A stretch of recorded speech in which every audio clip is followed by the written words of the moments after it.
अस्सलाम वालेकुम स्टूडेंट्स। आज की वीडियो में हम एक्सरसाइज 17.5 का पार्ट 5 करने जा रहे हैं, यानी कि जो चैप्टर हम कर रहे थे सेट एंड फंक्शंस का। इससे प्रीवियस वीडियोस में हमने क्वेश्चन नंबर 10 तक के सारे ही क्वेश्चन कर लिए। आज की वीडियो में हम क्वेश्चन नंबर 11 से अपना काम शुरू करेंगे और क्वेश्चन नंबर 11 हम शुरू करने जा रहे हैं, जो कि एक्सरसाइज 17.5 का पार्ट 5 होगा। राइट।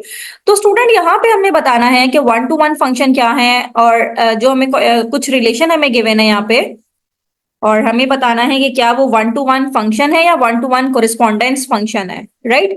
तो स्टूडेंट सबसे पहले तो हम ये समझ लेते हैं कि वन टू वन फंक्शन क्या है। तो one to one function, let से मेरे पास कोई भी सेट ए और सेट बी है जो कि नॉन एम्प्टी सेट है। तो अगर one to one correspondence between A and B, each element of either set A is associated with exactly one element of other set, यानी कि एक एलिमेंट एक के साथ जाके ही अटैच हो रहा है, तो वो वन टू वन कोरिस्पोंडेंस है। यानी कि सेट बी का भी एक ही एलिमेंट होना चाहिए, ये नहीं। यहाँ पे हम इसका पार्ट 1 से समझना शुरू करते हैं ताकि आपको क्लियर समझ में आ जाए। यहाँ पे हम दो सेट बनाते हैं, सेट ए और यहाँ पे होगा सेट बी। राइट। तो सेट ए के एलिमेंट्स यहाँ पे लिखेंगे और सेट बी के एलिमेंट्स यहाँ पे लिखेंगे। ए के एलिमेंट्स हैं 0, 1 एंड 2, और बी के एलिमेंट्स हैं 4, 5, 6, 7। 4, 5, 6 एंड 7। और जो एरो जा रहे हैं 0 से 4, 0 से 4, देन 1 से 6, देन 2 से 7। अब हमें ये बताना है कि क्या ये जो फंक्शन, ये जो रिलेशन हमें गिवन है, क्या ये वन टू वन फंक्शन है या वन टू वन कोरिस्पोंडेंस है, या इन दोनों में से कोई भी नहीं है। तो स्टूडेंट ये हम समझ लेते हैं कि वन टू वन फंक्शन क्या है और वन टू वन कोरिस्पोंडेंस क्या है। अब स्टूडेंट वन टू वन का मतलब तो ये है कि सेट ए का एक ही एलिमेंट सेट बी के एक ही एलिमेंट के साथ जाके मैप करे। लेकिन हमने अब ये देखना है कि अगर हर एलिमेंट मैप कर रहा है, मतलब यहाँ पे तो हर एलिमेंट मैप नहीं कर रहा, 5 नहीं मैप कर रहा। अब 5 नहीं मैप कर रहा तो ये वन टू वन फंक्शन होगा। लेकिन अगर 5 भी मैप करता या 5 यहाँ पे होता ही नहीं, हर एलिमेंट के साथ जाके वन टू वन, मतलब एक मैपिंग कर रहा होता, तो वन टू वन करिस्पॉन्डेंस होता। तो इसका मतलब ये है कि इस केस में क्योंकि 5 मैपिंग नहीं कर रहा, फंक्शन तो है ये, लेकिन 5 चूंकि मैपिंग नहीं कर रहा, क्योंकि codomain is not equal to the range, 5 mapping नहीं कर रहा, तो इसका मतलब ये है कि this is only one to one function.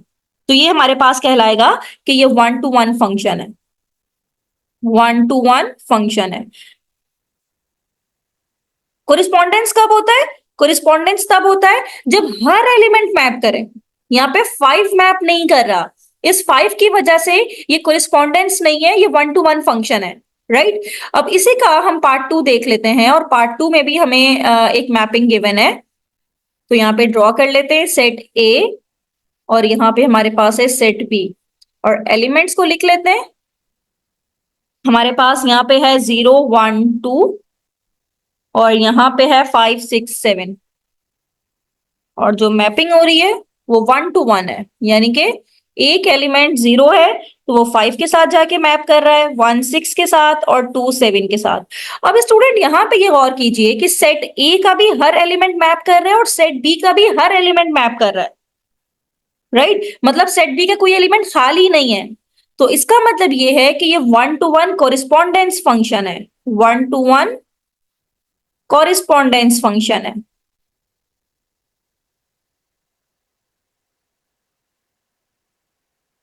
Right. तो इस तरह से हमने ये देखना होता है कि वो वन टू वन फंक्शन है या वन टू वन कोरिस्पॉन्डेंस है। राइट। अब इसी का हम पार्ट 3 कर लेते हैं, और पार्ट 3 यहीं पे हम ड्रॉ कर लेते हैं, और इसके एलिमेंट्स भी यहाँ पे लिख लेते हैं हम, और सेट बी के एलिमेंट्स, इसका पार्ट 3, और इसमें है 0 1 2, 0 1 2, और यहाँ पे है 5 6 7। और इसकी जो मैपिंग है 0 से 5, फिर 2 से 6, 1 से भी 6 और 2 से भी 6। 1 से 6 और 2 पे भी 6। तो अब हमें ये बताना है कि क्या ये हमारे पास 1 to 1 फंक्शन है। तो स्टूडेंट ये 1 to 1 फंक्शन तो है ही नहीं, क्योंकि 1 to 1 फंक्शन में ये होता है कि सेट बी का भी एक ही एलिमेंट मैप करता है। यहाँ पे 6 को देखिए, 6 दो जगह पे मैप हो रहा है, 1 पे भी मैप हो रहा है, 2 से भी मैप हो रहा है 6। तो इसका मतलब ये है कि ये ना तो 1 to 1 फंक्शन है, और फिर नीदर 1 to 1 और ना ही 1 to 1 फंक्शन, ना तो ये 1 to 1 फंक्शन है और ना ही ये 1 to 1 कोरिस्पॉन्डेंस है। राइट, तो इस तरह से हमें पता चल गया कि ये 1 to 1 फंक्शन भी नहीं है और 1 to 1 कोरिस्पॉन्डेंस भी नहीं है। क्यों? क्योंकि सेट बी के एलिमेंट कंप्लीटली मैप हो ही नहीं रहे। एक एक कंडीशन तो ये कि देखें, ये 7 तो कहीं पे भी मैप नहीं हो रहा, तो उसका मतलब है 1 to 1 कोरिस्पॉन्डेंस तो ये है नहीं। ये 1 to 1 फंक्शन भी नहीं है, क्योंकि 6 दो जगह से दो नंबर्स आके 6 पे मैप हो रहे हैं। तो इसका मतलब है इस रीजन की वजह से भी ये 1 to 1 फंक्शन नहीं है। तो यहाँ पे क्वेश्चन नंबर 11 के हमने तीनों पार्ट्स कर लिए हैं।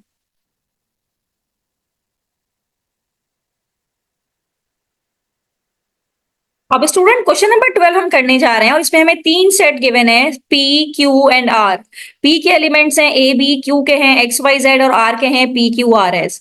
और हमने फाइंड करना है एक फंक्शन एफ जो कि पी और क्यू का फंक्शन है। मतलब एक फंक्शन पी, यहाँ पे हम पी सेट, यहाँ पे क्यू सेट।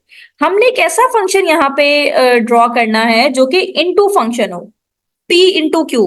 राइट, हमने ये फंक्शन ड्रॉ करना है। तो P के एलिमेंट्स हैं A B C, ये सेट P मैंने बनाया, और Q के एलिमेंट्स हैं X Y और ये Z।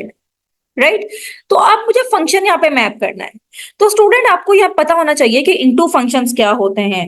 तो जो इनटू फंक्शंस होते हैं बेसिकली वो फंक्शन A से B, जो जो सेट हमारे पास होते हैं A से B, जो दो सेट्स हमारे पास होते हैं, उसमें इफ रेंज ऑफ एफ, यानी कि जो उसकी रेंज हो वो सबसेट ऑफ बी हो, यानी कि बी के सारे एलिमेंट्स मैप ना करें बल्कि बी के कुछ एलिमेंट्स मैप करें। लेकिन ए के तो सारे ही मैप करने जरूरी है, क्योंकि वो तो फंक्शन होने की कंडीशन है। हमने सपोज ए को एक्स से करवा दिया, बी को वाई से करवा दिया और सी को भी वाई से करवा दिया। हमने जेड को यहाँ पे किसी के साथ मैप नहीं करवाया। क्यों? क्योंकि अब मेरे पास वो कंडीशन यहाँ पे फुलफिल हो रही है कि जो सेट है मेरे पास, जो उसकी रेंज है, वो जो सेट क्यू है इसकी सबसेट होना चाहिए। तो स्टूडेंट ये कंडीशन होती है हमारी इनटू फंक्शन के लिए कि रेंज, जो फंक्शन की रेंज होगी, range of F, it should be a proper subset of Q. Right, तो P से Q मैपिंग हो रही है और इस फंक्शन को हमने नाम दे दिया F का, क्योंकि F फंक्शन देना था। और हमने जो Q का फंक्शन बनाया है, जो Q का सेट बनाया है यहाँ पे एक्स वाई जेड, इसको हमने इनटू फंक्शन इस तरह से बना दिया कि जो रेंज है, यानी कि रेंज का मतलब ये है कि जो एलिमेंट्स मैप कर रहे हैं वो सबसेट है सेट Q के। तो इस तरह से हम इसको ऐसे भी लिख सकते हैं ऑर्डर्ड पेयर में। एक हो गया ए एक्स ऑर्डर्ड पेयर, दूसरा ऑर्डर्ड पेयर हो जाएगा बी वाई, और तीसरा हो जाएगा सी वाई। राइट, तो इस तरह से हमने अपना फंक्शन एफ डिफाइन कर दिया, जो कि अब function F from P into Q का फंक्शन था। अब स्टूडेंट क्वेश्चन नंबर 12 का हम पार्ट 2 करने जा रहे हैं, और एक फंक्शन हमने यहाँ पे ड्रॉ करना है जो कि आर से पी पे ऑन टू फंक्शन हो। तो यहाँ पे दो फंक्शन हम ले लेते हैं। एक फंक्शन, एक सेट होगा हमारे पास आर,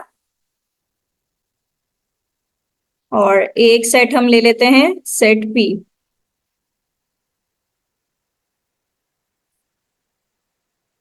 आर और ये सेट पी, आर के एलिमेंट्स हैं पी क्यू आर एस, और पी के एलिमेंट्स हो जाएंगे ए बी सी। अब एक फंक्शन ड्रॉ करना है जो कि ऑन टू फंक्शन हो। ऑन टू फंक्शन का मतलब ये है कि distinct element of set R is associated to distinct element of set P, यानी कि एक एलिमेंट एक के साथ जाके ही मैप हो। अगर पी ए के साथ जाके मैप हो रहा है तो क्यू भी हमारे पास एक के पास जाके मैप हो, यानी कि पी के पास, और आर भी हमारे पास सपोज कि ये ए के पास ही मैप हो रहा है।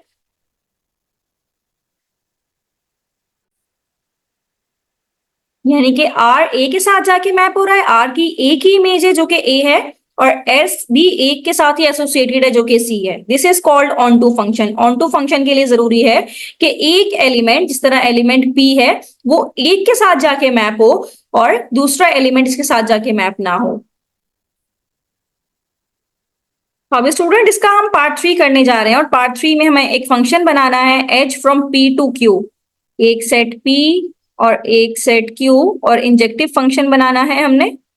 तो P के एलिमेंट्स हैं A, B, C, और Q के एलिमेंट्स हैं X, Y, Z। अब इंजेक्टिव फंक्शन हमें बनाना है। तो इंजेक्टिव फंक्शन वो फंक्शन होता है जो कि इनटू फंक्शन भी हो और वन टू वन फंक्शन भी हो। यानी कि इनटू फंक्शन का मतलब ये है कि हमारे पास सारे जो सेट ए के एलिमेंट्स हैं, यहाँ पे जो मेरे पास ये पी है और ये क्यू है, राइट। तो इंजेक्टिव फंक्शन, अब इसकी पहली कंडीशन कि ये इनटू भी हो और वन टू वन फंक्शन भी हो, तभी वो इंजेक्टिव फंक्शन कहलाएगा। अब इनटू फंक्शन के लिए स्टूडेंट हमारे पास जरूरी है कि जो रेंज है वो सबसेट ऑफ सेट क्यू हो। यानी कि यहाँ पे अगर हम जो मैपिंग करेंगे वो इस तरह की मैपिंग करेंगे कि मेरे पास कोई ना कोई एलिमेंट बच जाए। अब ये मेरे पास आर था, ये मैंने शायद बाय मिस्टेक लिख दिया, सेट 4 विच इज बाइजेक्टिव है ये। नंबर 3 P2R, P2R है ये, P2Q नहीं है, P2R है। इसको यहां पे भी करेक्ट कर लेते हैं, ये P2R है। तो यहाँ पे हम R के एलिमेंट्स लिखेंगे। R के हैं P, Q, R, S। अब हमने ऐसी मैपिंग करनी है जो कि इंजेक्टिव फंक्शन बनाए। यानी कि इंजेक्टिव फंक्शन का मतलब ये है कि वन टू वन भी बनाए, ऑन टू भी बनाए। वन टू वन का मतलब ये कि एक एलिमेंट एक के साथ जाके मैप हो, वो वन टू वन है। इनटू फंक्शन का मतलब ये है कि हमारे पास जो रेंज होगी वो सेट सबसेट होनी चाहिए। जो दूसरा सेट सेट आर हमारे पास है, यानी कि कोई ना कोई एलिमेंट बचना चाहिए शॉर्ट वर्ड में। तो हम ये काम करते हैं कि ए की मैपिंग करवा देते हैं हम पी के साथ, बी की मैपिंग करा देते हैं क्यू के साथ, और सी की मैपिंग करा देते हैं आर के साथ। तो ये इंजेक्टिव फंक्शन बन गया। यानी कि वन टू वन भी हो गया कि एक एलिमेंट एक के साथ जाके ही मैप कर रहा है, और दूसरा ये इनटू फंक्शन भी हो गया क्योंकि इसमें जो एलिमेंट एस है वो रिमेनिंग है। यानी कि जो रेंज है वो हमारे पास सबसेट है सेट आर का। Range is a subset of set R. तो इसका मतलब ये है कि जो फंक्शन हमने ड्रॉ किया है, फंक्शन एच का नाम देंगे उसे। एच इज इक्वल्स टू, एक हो जाएगा ए पी, फिर हो जाएगा बी क्यू, फिर हो जाएगा सी आर। तो ये मेरे पास, और इसको इस तरह से भी मेंशन कर दें कि भाई पी से आर जा रहा है और ये एच का फंक्शन है। तो ये हमने इंजेक्टिव फंक्शन बना दिया। अब नेक्स्ट पार्ट 4 में हम आते हैं। इसमें भी दो सेट हमारे पास हैं, Q, और ये हो जाएगा हमारे पास P। और Q के एलिमेंट्स यहाँ पे लिखेंगे, P के यहाँ लिखेंगे। Q के एलिमेंट्स क्या है मेरे पास, X, Y और Z, और P के एलिमेंट्स है मेरे पास A, B, C। और मुझे बाइजेक्टिव फंक्शन बनाना है। और बाइजेक्टिव फंक्शन की अगर हम डेफिनेशन यहाँ पे रीड करें, तो बाइजेक्टिव फंक्शन वो फंक्शन होते हैं जो at the same time one to one भी हो और ऑन टू फंक्शन भी हो।